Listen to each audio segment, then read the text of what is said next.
All right, ladies, we're on week 3. It is Monday the 18th. We have our hit Tabata where you're going to choose your normal or advanced timer.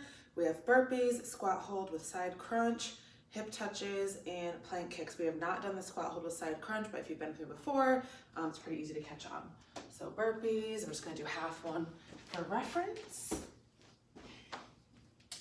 Squat hold with side crunch. You're going to hold down here, crunch to knee, crunch to knee, or if you can't go that low, it's okay. Just crunch, crunch. Hip touches is this one. And plank kicks. So you can either do it high plank or elbow plank. All right, so burpees. I've gone over this in one of the previous 2 weeks, so I'm not gonna go over it again in detail, but what I will say about burpees is when you're doing it on a timer, if you're looking for more of a cardio effect, you're gonna pick an easier style burpee. So if you're somebody who normally does a full burpee, like all the way to the ground, you're probably gonna wanna do a half burpee. If you're somebody who normally does a half burpee, you might wanna do a burpee off of a height like your chair because you are on a timer, so you wanna go fast. So it's not that you can't do a full burpee, you could, you're just not gonna, like I said, move as quickly as if you were just doing a half one or whatever, like I said, that easiest next step down would be. So if you normally do full, just move on to the half one. A lot of times when I'm doing it on a timer, I don't even jump at the top. I just come here, stand, down, out, stand, down, out, stand. So see how much, like I could probably do like 2.5 of those versus one full burpee, which is why, like I said, I'm kind of looking for faster, not necessarily harder. If you're somebody who normally does it that way anyway, you're gonna move on to the chair, out, in, up, out, in, up, out, in, up, all right?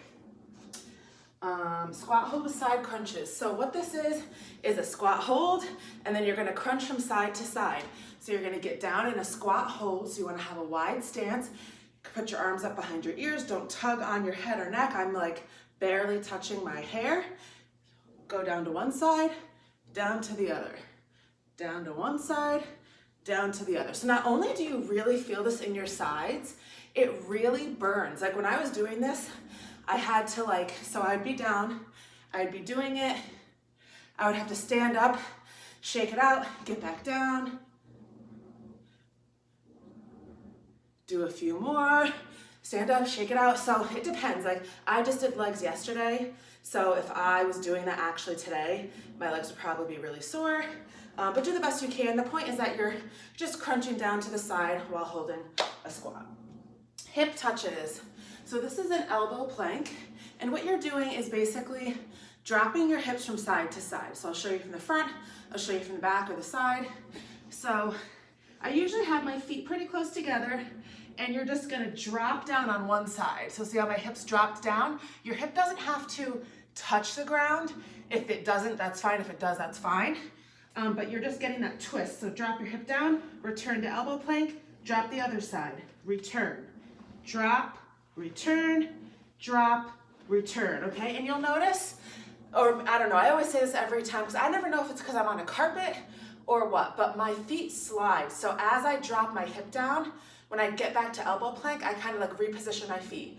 Then when I drop down, they slide again. When I get back to elbow plank, I reposition my feet. So you might notice that that happens to you, or maybe it doesn't on your floor. I don't know. Half the stuff I do, I'm like, I don't know if I'm actually moving or sliding or if it's the carpet.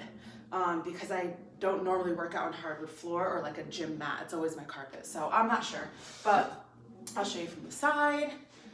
So elbow plank, drop the hip, return, drop the hip, return, drop the hip, return, drop the hip, return.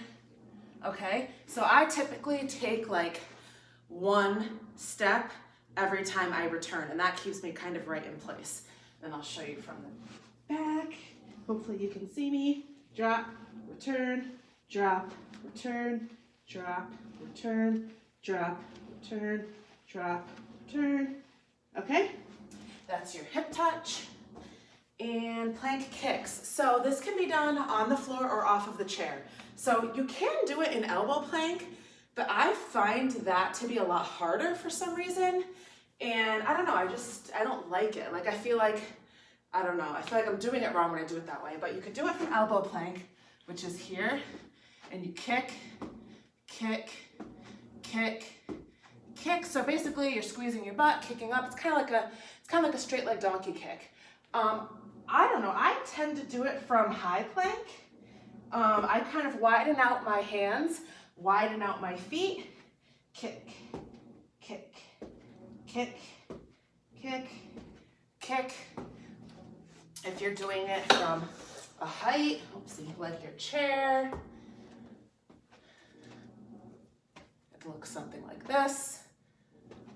All right, and that's your Monday.